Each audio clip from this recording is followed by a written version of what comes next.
Bonsoir chers amis téléspectateurs, bienvenue dans un hors-série de 28 minutes pour un bilan de l'année 2021 sous l'angle de l'environnement, du dérèglement climatique et de la transition écologique. Notre invité ce soir, aux joies, Jean-Marc Jancovici, ingénieur polytechnicien, enseignant à l'école des mines entre autres.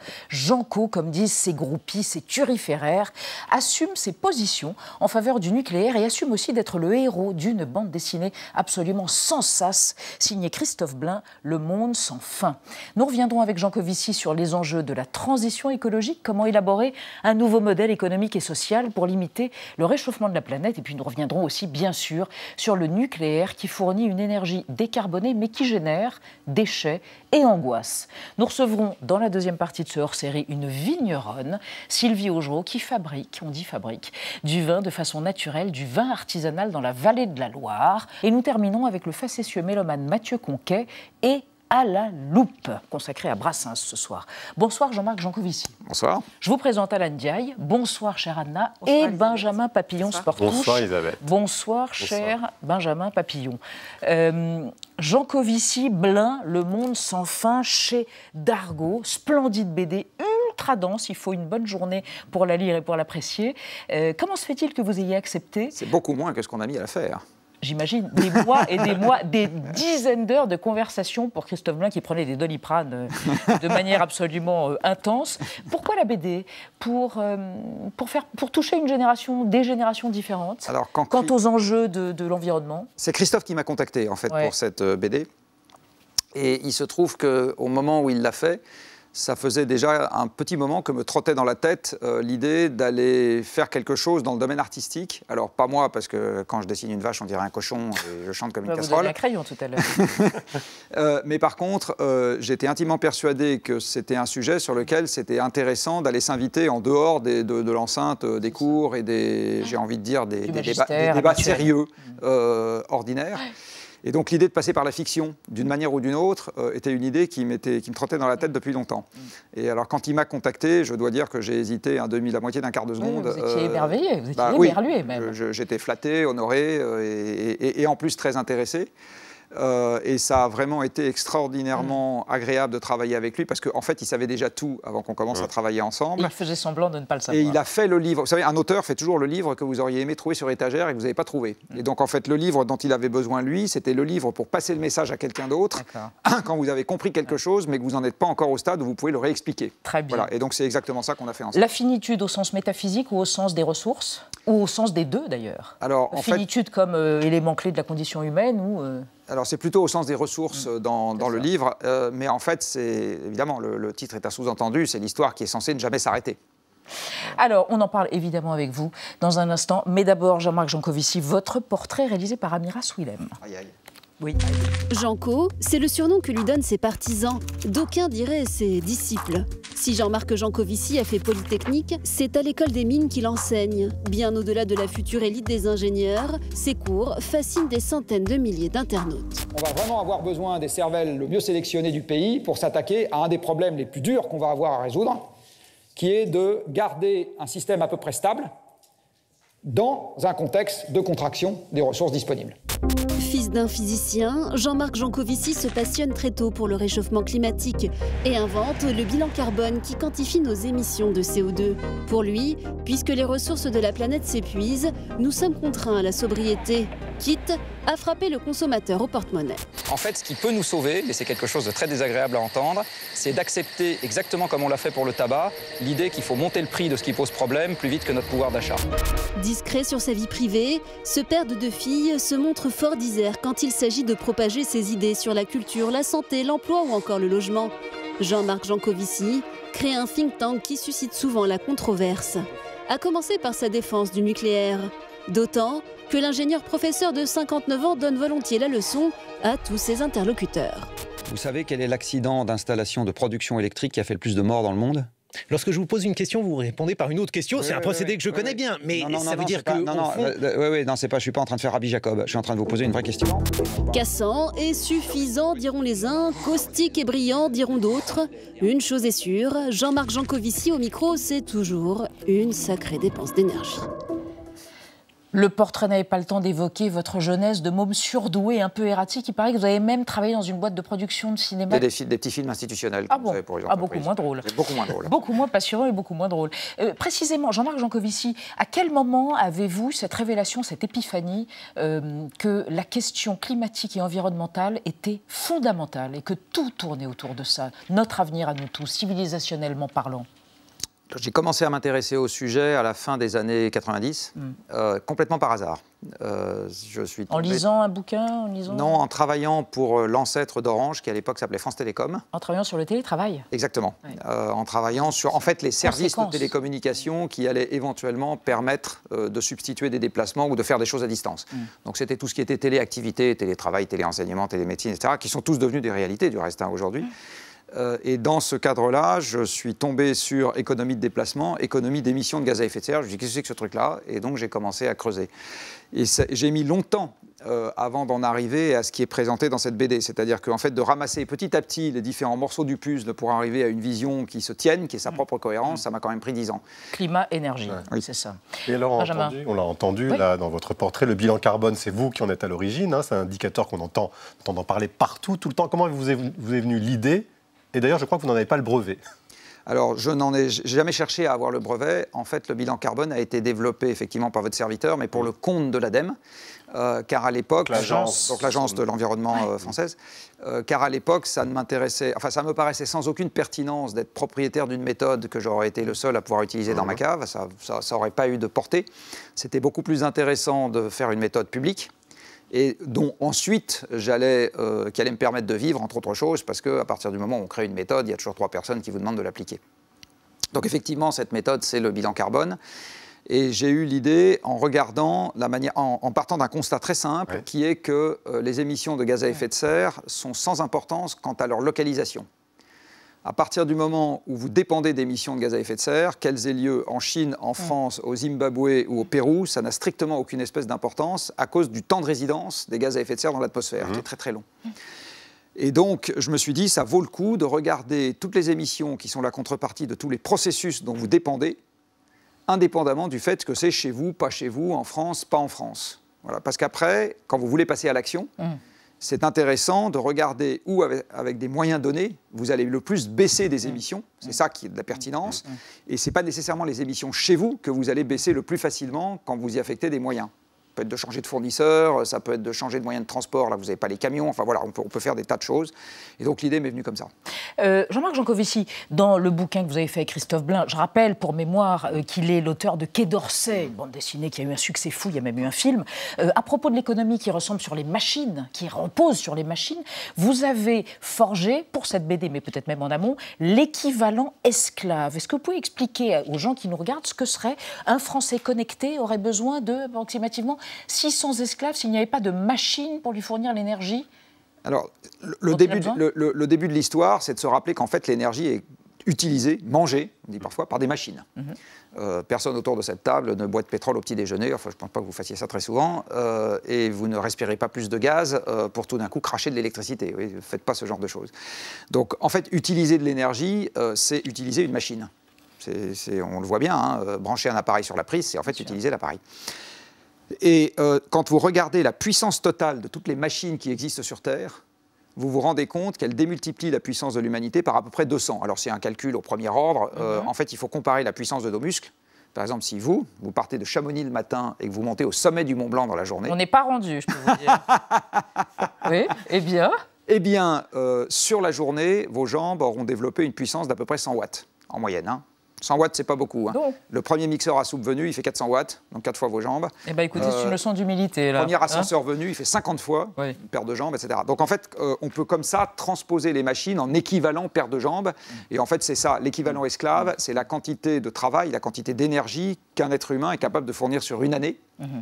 Et quand on divise la quantité d'énergie qu'utilise un Français dans l'année par l'énergie que peut fournir un être humain dans l'année, on arrive à ce multiple de 600. Alors, c'est une autre manière de dire que si on n'avait pas sur Terre les machines qui utilisent du pétrole, du gaz, du charbon et plus marginalement des chutes d'eau, du vent ou de l'uranium, eh bien, pour avoir le même niveau de vie qu'aujourd'hui, les gens qui nous regardent devraient avoir 600 esclaves à leur disposition en permanence. C'est très clair. C'est ça que ça veut dire. Vous parlez comme ça aux politiques? Oui. C'est ce qu'on se demandait. Oui, parce qu'on a une échéance présidentielle. Avec ce genre d'image? Alors il y a beaucoup de jeunes qui vous écoutent, qui vous regardent sur YouTube en particulier. Envoyez cette BD dédicacée à M. Macron et le service du courrier de M. Macron nous a très gentiment répondu que c'était bien aimable à nous d'avoir envoyé la BD. Et qu'à lui? Il n'y a pas d'autres candidats? Non, parce qu'on a considéré qu'il était l'incarnation de l'État. Et donc on s'est tâté avec Christophe, on s'est dit est-ce qu'on en envoie à tous les candidats, est-ce qu'on en envoie à tous les ministres, etc. Puis finalement on s'est dit non, ça dévaloriserait la chose. Donc en fait on va en envoyer qu'une seule. Qu'un seul exemplaire dédicacé, on l'envoie au président parce qu'il incarne finalement toute la classe politique, ou plus exactement, il incarne la fonction politique. Oui, il incarne la fonction politique. Vous n'êtes pas toujours très tendre avec les politiques, vous considérez qu'ils ont une vision à court terme. Est-ce que vous seriez d'accord avec quelqu'un que vous admirez, le physicien Denis Meadows, qui était à l'origine en 72 du fameux rapport, il était au MIT, le rapport pour le Club de Rome, et qui a dit, c'était il y a 10 ans, si j'étais un magicien, j'allongerais les mandats des politiciens pour qu'ils se posent les bonnes questions sur les conséquences à long terme de leurs actions. Le problème des hommes politiques, c'est le court-termisme.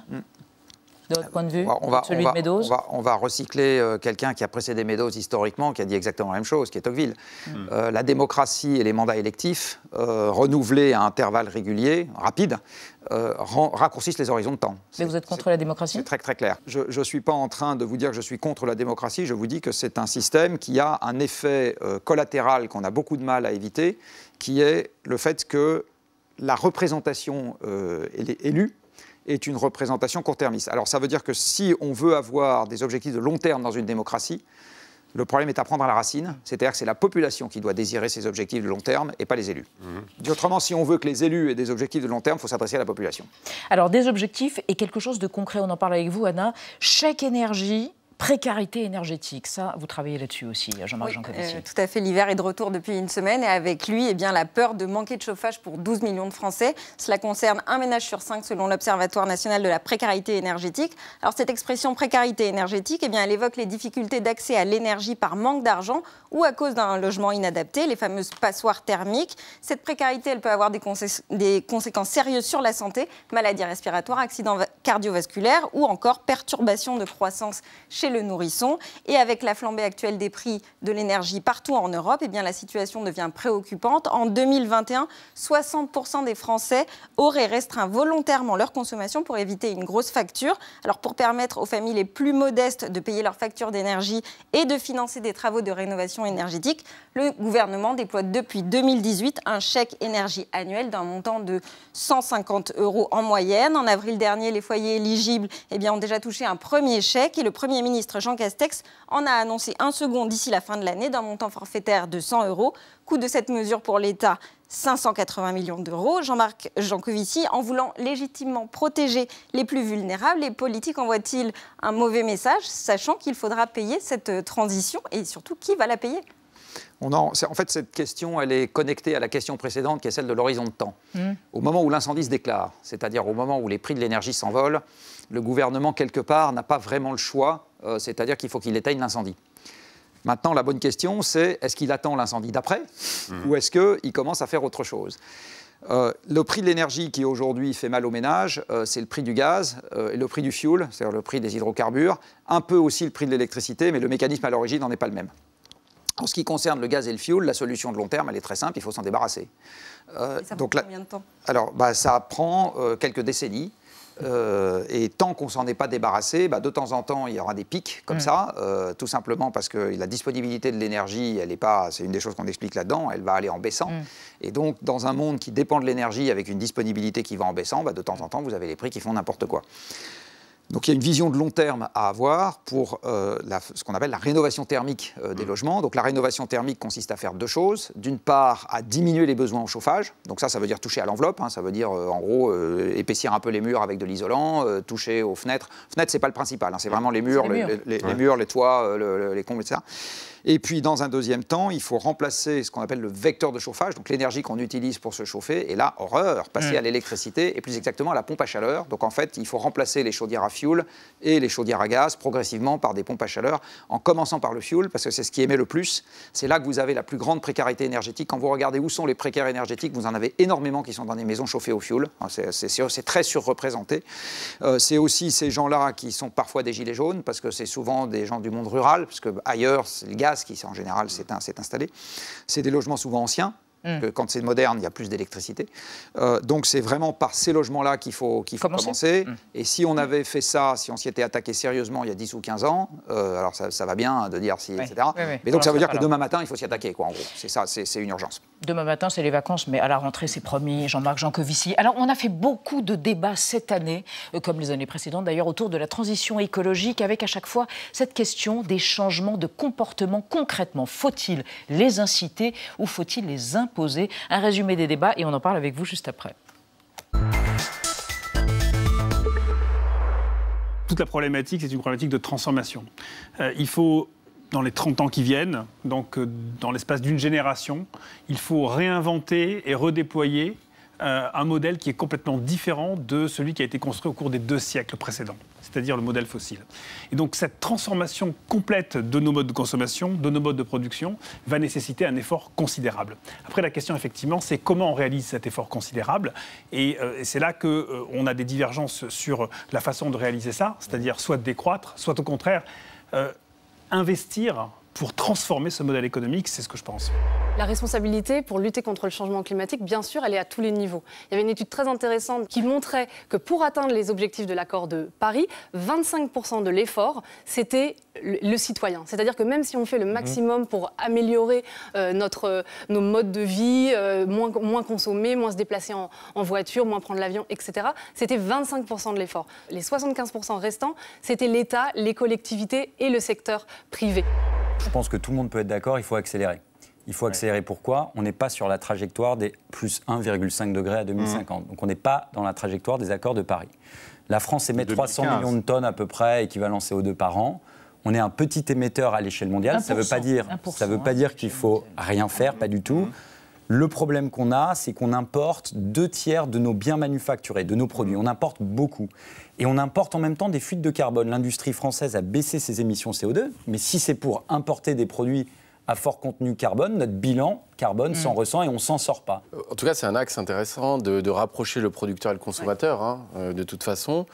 Donc ça pose la question de comment faire. On voit, soit c'est subventionner l'industrie, soit c'est mettre ce qu'on appelle des taxes carbone aux frontières européennes. Et ce mouvement de relocalisation, effectivement, est compatible avec la question de soutenabilité écologique. Et il est amorcé. Et il est amorcé psychologiquement, on va dire. Ah bon, totalement. Aujourd'hui, on n'a pas de taxe carbone aux frontières, on a des aides assez limitées à la relocalisation industrielle. Il y a des enjeux de souveraineté et des enjeux effectivement écologiques qui sont assez compatibles, je crois. Est-ce qu'il n'y a pas un problème très abrupt qui est qu'on est extrêmement nombreux sur Terre et qu'on ne cesse d'être de plus en plus nombreux ? Alors, il y a effectivement tout un courant qui se développe, qui est une sorte des néo-malthusiens, on appelle ça, qui nous disent qu'effectivement, le souci, c'est qu'on est trop nombreux. Je serais tentée de dire qu'on est surtout trop nombreux, dans ce cas-là, dans les pays très riches. Parce que c'est nous qui créons la pollution. La réalité aussi, c'est que nous avons déréglé le climat, nous avons détruit la biodiversité. Donc nous avons, en tant qu'occidentaux et pays dits développés, une responsabilité vis-à-vis des autres pays. Donc le sujet est de réduire un maximum notre empreinte environnementale pour permettre aux autres de pouvoir polluer. Parce qu'on leur a volé ce droit, en fait, tout simplement. Responsabilité du Nord global vis-à-vis du Sud global et décroissance démocratique. Jean-Marc Jancovici. Alors, la décroissance démographique... C'est un sujet tabou. Il n'y a pas que Malthus qui en ait parlé. On parlait tout à l'heure de Dennis Meadows. Et donc, à l'origine du rapport qui a été donné au Club de Rome en 1972 sur les limites de la croissance. Eh bien, dans cette... alors, en fait, le travail qu'avaient fait Dennis Meadows et l'équipe du MIT... était un travail de ce qu'on appelle de la dynamique des systèmes. Donc ils avaient regardé comment est-ce que la population humaine sur une planète qui est limitée, dont le diamètre ne change pas... 13 000 km. Voilà, ça ne bouge pas au cours du temps, pouvait se comporter en fonction de la manière dont elle utilisait ou pas les ressources qui nous environnent. Et la conclusion, ils avaient fait ça avec un modèle informatique, alors un peu rustique à l'époque, parce que c'était la fin des années 60, mais un modèle assez intelligent. Et donc, quand on regardait le résultat de cette modélisation, ce que disait le modèle, c'est à partir du moment où on souhaite la croissance et où on cherche à avoir la croissance, c'est juste une question de temps avant que le système ne s'inverse et que la population ne se mette à se contracter pour des raisons subies. Voilà. Alors les raisons subies, elles ne sont jamais très agréables, c'est la famine et la maladie, pour l'essentiel. Donc le fait qu'on ne pouvait pas rester à 8 milliards d'individus éternellement avec le mode de vie qu'on a aujourd'hui, sans même parler d'augmenter celui des pays dits pauvres, c'est quelque chose qui est ancien dans les débats depuis qu'on a des outils qui permettent d'appréhender ça quantitativement. Donc qu'est-ce qu'on fait? Sobriété, tous les étages? Il y a plusieurs marges de manœuvre. Hein. Si globalement, il y a une équation qui s'appelle l'équation de Kaya qu'on évoque dans la BD, qui explique les 4 éléments sur lesquels on peut jouer. Donc on peut jouer qui interviennent, on va dire. Donc il y a un premier élément qui intervient, c'est la taille de la population. Moi, une blague que je dis souvent, c'est si on était 5 millions sur Terre, et du reste je le dis là aussi, on pourrait tous avoir un SUV, ça ne serait pas un problème. À 5 millions sur Terre, on pourrait tous avoir un SUV. C'est moche les SUV, mais bon, je referme la parenthèse. Je ne dis pas que ça serait un souhait, et du reste ça n'en est pas un ce qui concerne, mais ça ne serait pas un sujet environnemental. Voilà. À 8 milliards, c'est juste un peu différent. Donc il y a la taille de la population. Il y a la quantité de biens et services par personne, parce qu'en fait l'économie est une machine à transformer des ressources. Ça prend des ressources, ça les transforme, donc ça a besoin de prendre des ressources et ça a besoin d'énergie pour transformer. Il y a l'efficacité de cette transformation, qu'on appelle parfois l'efficacité énergétique de l'économie. Et puis, il y a l'efficacité carbone de cette transformation, qu'on appelle parfois le contenu carbone de l'énergie. Et donc, on peut jouer sur ces 4 paramètres pour, j'ai envie de dire, piloter la pression globale qu'on exerce sur l'environnement. Et de fait, la population est un des 4. Alors quand je dis on peut jouer dessus, c'est pas simple, évidemment. Non, mais c'est évidemment pas simple. Et en particulier, c'est beaucoup plus simple d'avoir des politiques qui empêchent les gens d'avoir trop d'enfants, ou finalement qui les poussent à ne pas désirer avoir beaucoup d'enfants, pour être plus précis, que de dire qu'une fois que les gens sont là, une fois que les gens sont là, de dire on va les supprimer, c'est un peu plus compliqué quand même. Alors justement, si c'est je sais que vous voulez poser des questions concrètes. Oui, parce que je voulais savoir à quoi vous avez renoncé concrètement pour participer en fait à cette défense du vivant, à empêcher ce changement climatique. À quoi avez-vous renoncé qui pourrait servir de source d'inspiration? Vous roulez à bicyclette, vous ne mangez plus de viande, vous avez réduit vos achats. Alors la première chose que j'ai fait, c'est de changer de métier. C'est-à-dire que je fais le métier que je fais aujourd'hui. Alors qu'il y a plus de 20 ans, je faisais un métier différent. Donc je faisais un métier qui n'était pas en lien avec la résolution du problème. D'accord. Voilà. C'est pas neutre ce que je suis en train de dire. Tout le monde ne peut pas le faire, vous êtes d'accord avec moi? En revanche, tout le monde n'a pas les mêmes marges de manœuvre pour le faire, ça c'est très clair. Ça dépend évidemment de l'univers de choix qu'on a, de l'âge qu'on a. On ne va pas tous devenir des gens co. Donc est-ce qu'on prend moins l'avion? Est-ce qu'on prend... En ce qui concerne les... Sur la consommation, sur les émissions individuelles, on va dire, sur le mode de vie individuel, on a 5 compartiments qui comptent. Le premier, c'est tout ce qu'on achète. Les vêtements, les chaussures, les meubles, les tables, l'électronique, etc. Donc là, la règle, elle est très simple, c'est en acheter le moins possible. On change moins, d'accord. Voilà. La deuxième, c'est ce qu'on mange. Et là, on va dire que le système animal... Si on ne mange pas de beefsteak, 1 kilo de CO2 en moins par jour, c'est pas beaucoup par personne. C'est pas énorme. Ça dépend, par rapport aux achats, c'est pas beaucoup. Ça dépend à quel rythme vous mangez du beefsteak. Et puis, il n'y a pas que le beefsteak. En fait, vous avez un système bovin complet dans lequel vous n'avez pas que le beefsteak, vous avez le lait, vous avez le veau, vous avez etc. Mais vous avez en face un autre sujet qui est qu'il y a un certain nombre de régions agricoles dans le monde où le pâturage est la seule manière de valoriser les végétaux qui sont là. Vous ne pouvez pas manger directement l'herbe par terre, pas très bon, et la seule manière de convertir cette biomasse en des choses qui soient mangeables pour nous, d'où l'élevage ancestral. Voilà. Donc il y a un petit sujet là derrière. Il y a un troisième pilier qui est la façon dont on se déplace, enfin un troisième paquet qui est la façon dont on se déplace. C'est ça? Donc là, en gros, pour ceux qui... La première marge est la plus facile, c'est d'arrêter de prendre l'avion. Et ensuite, la deuxième, c'est de faire le moins de voitures possible.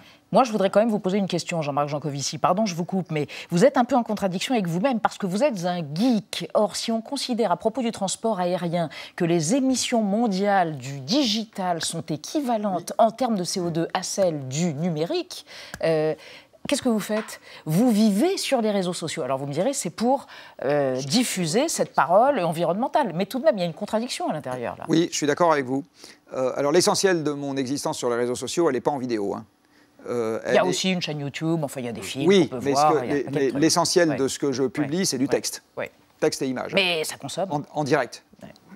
Texte et image, pas grand-chose.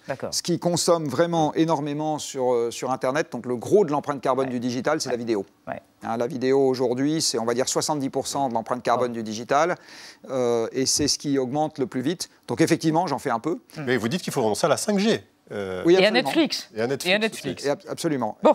C'est un monde de sobriété que nous annonce Jean-Marc. Mais on aura de la lecture. Mais bien sûr, absolument. C'est malin, vous avez réponse à tout. Et des jeux de société. Donc, en bois.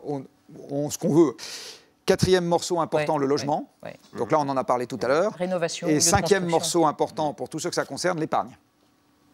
Parce qu'au travers de l'épargne, on finance ou pas des activités productives qui vont dans le bon sens ou pas. Enfin, dans le bon sens, il n'y en a pas beaucoup, mais qui vont très vite dans le mauvais sens ou qui vont un peu moins vite dans le mauvais sens. Alors, on pourrait en parler pendant des heures, mais on veut parler des énergies et du nucléaire et des énergies renouvelables. Le mois de juillet 2021 a été le mois le plus chaud enregistré sur la planète avec un record de 54 degrés dans la vallée de la mort, tristement mal mais bien nommé, en Californie. Selon le GIEC, si l'humanité poursuit sur sa trajectoire actuelle d'émissions de gaz à effet de serre, le réchauffement de la planète en 2100 serait compris entre plus 4 et plus 5 degrés, autrement dit une rôtissoire. Face à la demande dévorante d'énergie, peut-on se passer du nucléaire, une énergie décarbonée? Résumé des débats très vifs sur le sujet avant d'en parler avec vous, Jean-Marc Jancovici. L'urgence climatique et l'urgence environnementale remettent le nucléaire au goût du jour et forcent le débat à se réouvrir.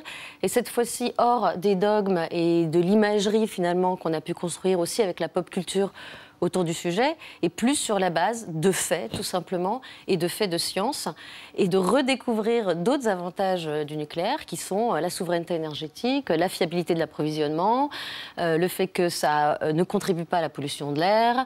Les Français sont en train de redécouvrir cette énergie qui est la leur depuis si longtemps. Alors, le nucléaire est une énergie bas carbone, effectivement, comme les énergies renouvelables.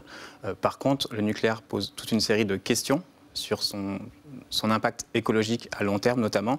C'est-à-dire qu'aujourd'hui, la filière nucléaire nous vend des déchets nucléaires qui seraient recyclables. Dans les faits, il y a très peu de pourcentage qui est réellement recyclé. Donc non, en fait, la question des déchets nucléaires n'est pas du tout réglée. Absolument d'accord. Effectivement, c'est une énergie décarbonée, mais qui produit énormément de déchets, dont une petite partie, 3%, sont très dangereux. Le reste est quand même assez gérable. Mais cette partie dangereuse... 3%, c'est déjà trop. C'est déjà trop. On peut faire plein de choses pour ça. Il faudrait construire des espaces de stockage en plus au niveau de la Hague, peut-être, ou dans d'autres zones dans l'Aube en France. Mais on peine, on tarde, on tergiverse. Soit on le fait, soit on ne le fait pas. Mais maintenant, il faut prendre des décisions parce que les quantités de déchets s'accumulent. Et si par contre on n'en prend pas bien soin, comme à Sainte-la-SN, là ça va devenir un vrai danger.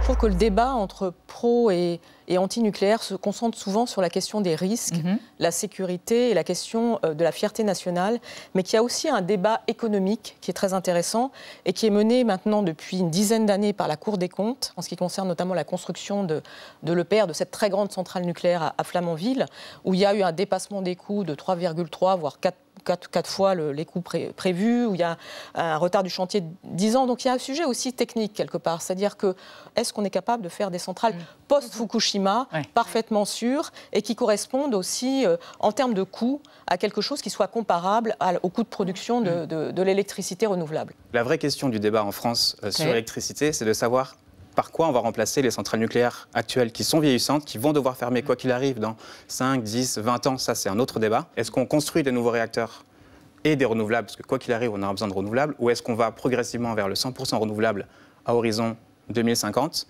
Il y a des solutions qui existent, il n'y a pas de frein technologique, il y a des jalons industriels à franchir. C'est pour ça qu'il faut une feuille de route et une vision à long terme, une planification.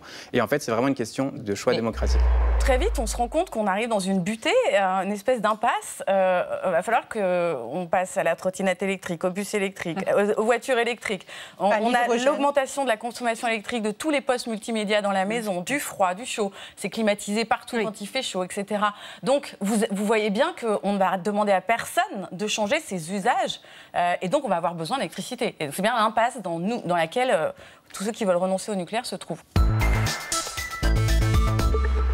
Jean, Jean-Marc Jancovici, dans Le Monde sans fin, la BD que vous avez réalisée, coécrite avec Christophe Blain qui dessinait, parce qu'il dessine mieux que vous, ça c'est certain. C'est pas dur. Vous évoquez le nucléaire civil comme parachute ventral dans nos sociétés et dans le mix énergétique. Est-ce que vous entendez les craintes associées au nucléaire, sa dimension accidentogène et puis aussi toutes les craintes liées à la gestion des déchets du nucléaire? Et puis qu'est-ce que veut dire parachute ventral d'ailleurs? Alors bien sûr qu'on les entend ces craintes parce qu'en fait on les traite dans la BD en essayant d'expliquer quel est l'objet du débat pour commencer. Donc on essaye d'expliquer. Alors c'est pas facile parce que faire de la physique avec des petits dessins, voilà. Mais on essaye d'expliquer ce que c'est qu'une réaction nucléaire, ce que sont les déchets nucléaires, et du coup on espère comme ça commencer à répondre aux craintes, parce que une crainte, la première manière d'y répondre, c'est de dire de quoi on parle. Il y a quand même eu beaucoup, je ne devrais pas dire ça sur un plateau de télé, mais quand même, il y a quand même eu énormément d'émissions, de débats sur le nucléaire où on a fait l'économie de la définition de ce dont on parle. On dit il y a des déchets, mais personne ne sait de quoi se composent les déchets. On ne sait pas s'il y en a beaucoup, peu. Est-ce que vous savez me dire quels sont les éléments chimiques qu'il y a dans les déchets, par exemple ? Éléments chimiques, non, mais la radioactivité dure 250 000 ans. Au bout de 250 000 ans, la radioactivité vous savez que nous sommes radioactifs. se termine. Oui, mais pas dans la même dimension que le MOX ou que les déchets les plus radioactifs justement, il faut compter. Qu'il s'agit de mettre sous terre, peut-être, avec un certain nombre de risques. Justement, il faut compter. Associés à cet enfouissement. Il faut compter. Et donc, tant qu'on n'a pas compté, on ne sait pas si c'est très dangereux, un peu dangereux, pas beaucoup dangereux, etc. Vous avez, une des choses qu'on mentionne dans la BD, c'est qu'il y a un réacteur nucléaire naturel qui s'est mis en route au Gabon il y a 2 milliards d'années, à Oklo, qui a donc produit des déchets, exactement comme ceux de nos réacteurs actuels. Et ces déchets, ils n'ont pas été gérés par l'homme, puisqu'il y a 2 milliards d'années, il n'y avait quand même pas beaucoup d'ingénieurs pour gérer les déchets. Ces déchets donc ils ont subi un confinement géologique naturel, j'ai envie de dire, là où ils ont été formés. Et en gros, l'essentiel des déchets, ou des descendants des déchets, sont restés là où ils ont été formés. Donc le confinement géologique, là, il a duré pour certains déchets 2 milliards d'années. Donc le fait qu'on mette les déchets dans un trou sous 450 mètres de terre, personnellement, ça m'empêche vraiment pas de dormir. Ça vous empêche pas de dormir, mais il peut y avoir des risques d'incendie s'il y a de la radiolyse avec l'hydrogène, des risques de fuite d'eau, des risques géologiques, des risques... On interdit les escaliers. Oui. 1000 morts par an. L'analogie est non, c'est pas une analogie. Mais c'est pas du tout. Non, on interdit les voitures, on interdit le tabac, on interdit les téléphones parce que les gens ont des accidents parce qu'ils regardent leur téléphone en conduisant. Enfin, je veux dire, la vie, comme disait, je ne sais plus trop quel humoriste, la vie est pleine de risques puisqu'on finit par en mourir. Donc la question est celle de la hiérarchie des risques. Et ce qu'on essaye d'expliquer dans Le Monde sans fin, c'est que dans la situation très contrainte dans laquelle nous sommes aujourd'hui et dans la course contre la montre dans laquelle nous sommes aujourd'hui, se passer de nucléaire augmente globalement les risques. Donc recourir au nucléaire ne supprime pas les risques, mais il y a moins de risques dans un monde qui accepte de faire de nucléaire que dans un monde qui n'accepte pas de le faire. Alors, quid des énergies renouvelables? Et c'est là où je n'ai pas très bien compris. Qu'est-ce qu'on fait de l'éolien? Vous n'êtes pas du tout convaincu par cette énergie? Si, on est très convaincu. On explique dans quelle mesure? On explique dans la BD qu'on avait plein d'éoliens avant de passer aux combustibles fossiles. Donc on explique dans la BD que le monde renouvelable... Parlez des moulins. Le monde renouvelable... Comment est-ce qu'on a fait une civilisation industrielle en passant aux combustibles fossiles? Il y avait des génies avant le pétrole, le gaz et le charbon. Je pense que Léonard de Vinci ou Mozart étaient plus brillants que n'importe lequel d'entre nous autour de cette table, sans aucun problème. Mais Jean-Marc Jancovici... On n'a pas réussi, on n'a pas réussi avant les combustibles fossiles, avec juste des énergies renouvelables, à créer des classes moyennes, avec le pouvoir d'achat qu'elles ont, une voiture par personne, la civilisation urbaine. Donc ces énergies renouvelables sont illusoires. Donc c'est illusoire de penser que nous allons maintenir le monde actuel sans combustible fossile, absolument. Et ce qu'on en conservera du monde actuel, qui sera nécessairement une fraction seulement, va dépendre de la façon dont on va articuler renouvelables modernes, parce qu'elles sont plus modernes que les anciennes, nucléaire et sobriété. Et il y a une articulation un peu fine à trouver de tout ça.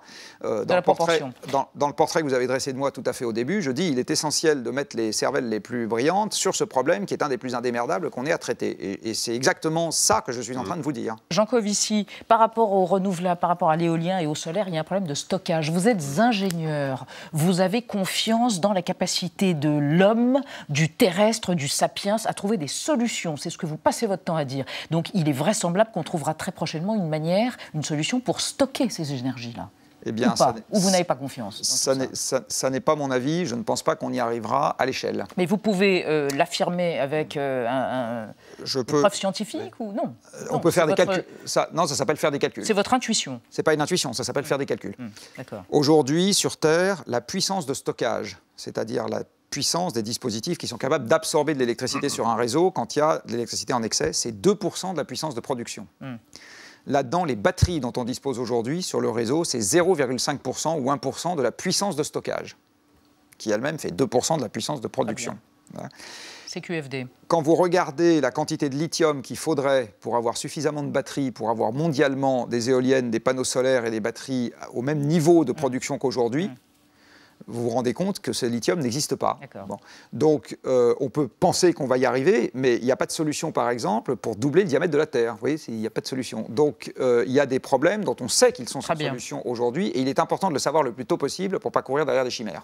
Je peux vous proposer de recevoir à vos côtés une vigneronne qui s'appelle Sylvie Augereau qui va nous rejoindre. Bonsoir Sylvie Augereau.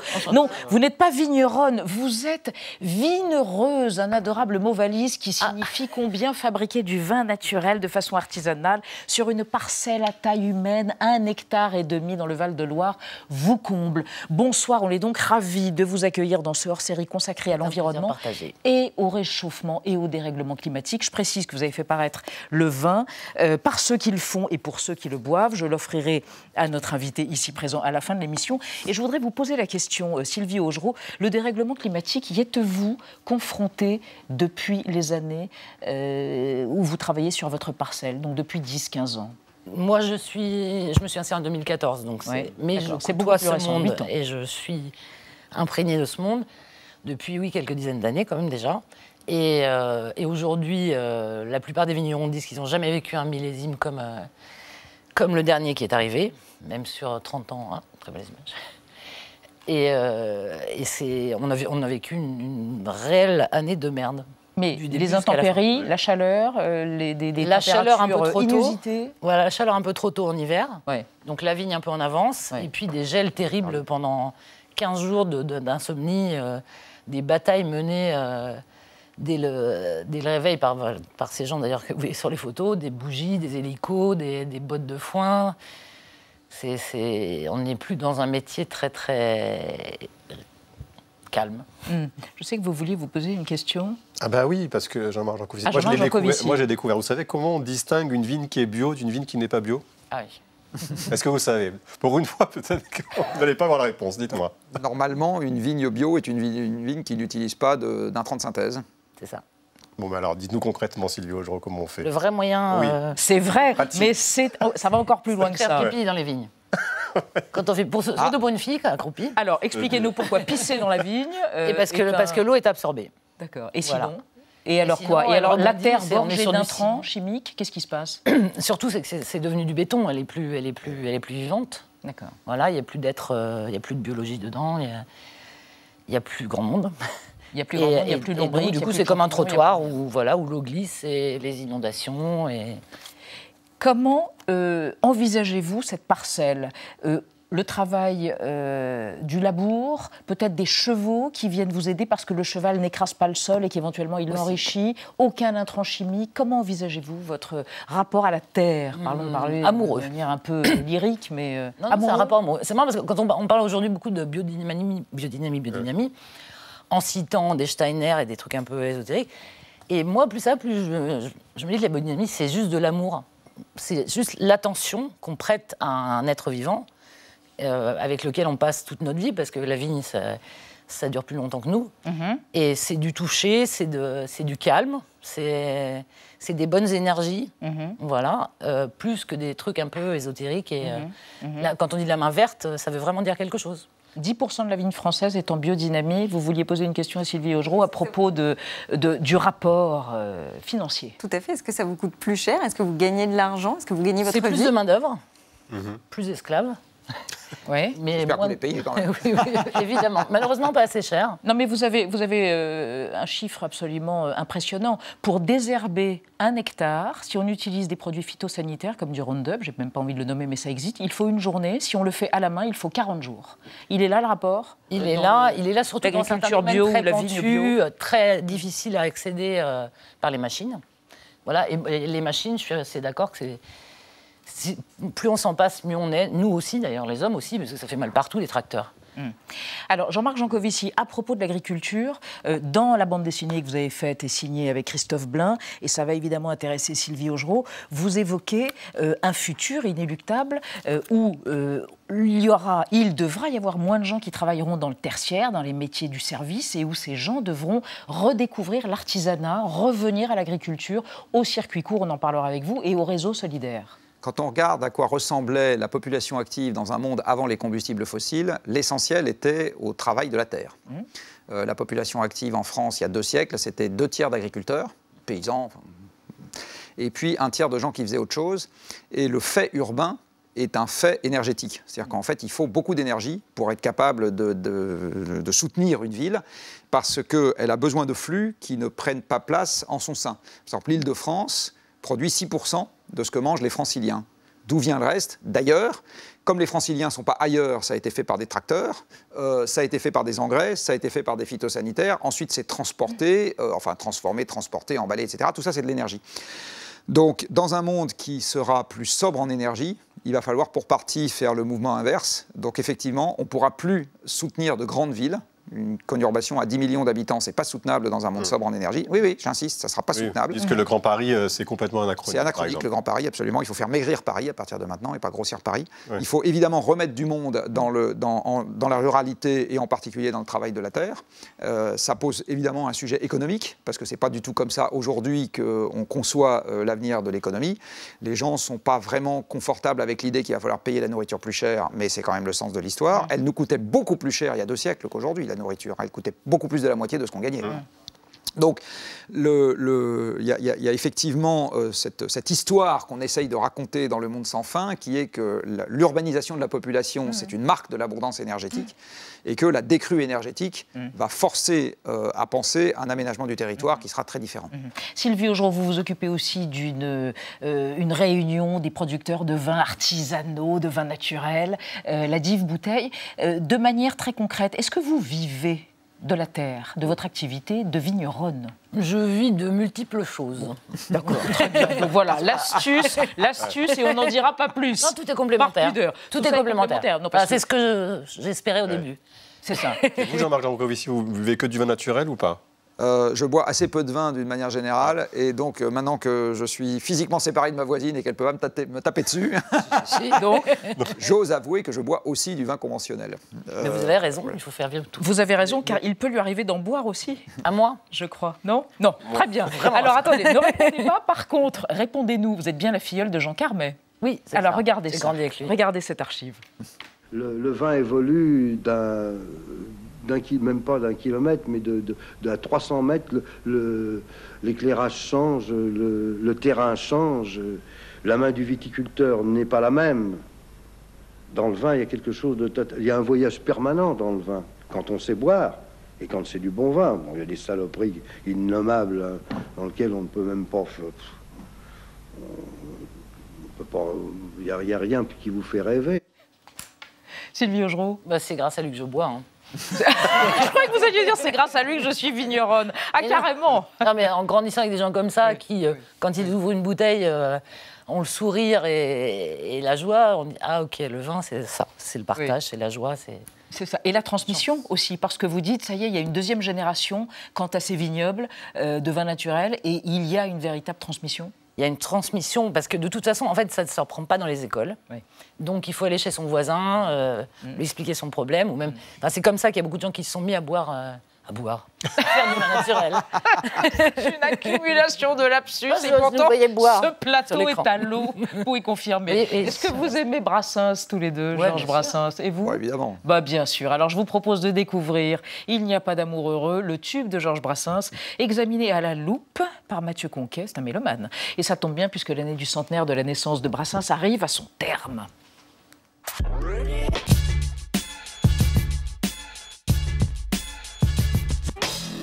À la loupe aujourd'hui, une musique amère en forme de prière. Et quand il veut serrer son bonheur, il le broie. Sa vie est un étrange et douloureux divorce. Il n'y a pas d'amour heureux. En 1953, Georges Brassens adapte un poème de Louis Aragon, « Il n'y a pas d'amour heureux ». Écrit pendant la Seconde Guerre mondiale, publié en 1944, le texte de ce résistant communiste évoque un amour inaccessible et la fragilité du destin.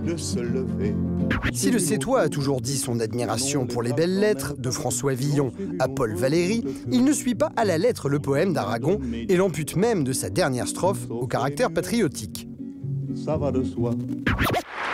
Des années plus tard, d'autres chanteuses, et non des moindres, reprendront la version de Brassens. Françoise Hardy, Kerenan, Nina Simone enfin dans son dernier album pour une lecture pleine de lyrisme. Il n'y a pas d'amour heureux. Mais revenons à Brassens. Il réutilise la même musique qu'il a composée pour adapter un autre poème de Francis James. Déshabillé par le fils dont la mère a été insultée. Je vous salue Marie. Exactement la même musique donc pour chanter cette fois les vers d'un écrivain catholique. Diable! Brassens opère des coupes dans le poème Rosaire qui lui a inspiré la prière et change légèrement le sens du poème pour lui donner une fin plus optimiste.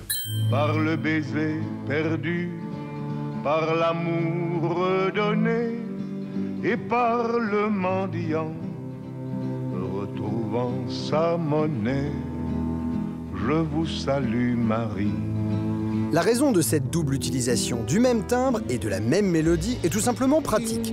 Brassens s'est aperçu que le poème de Francis James avait le même maître, la même rythmique et qu'il se chantait bien sur la même musique qu'Aragon. Qui a dit que Brassens n'avait ni Dieu ni maître?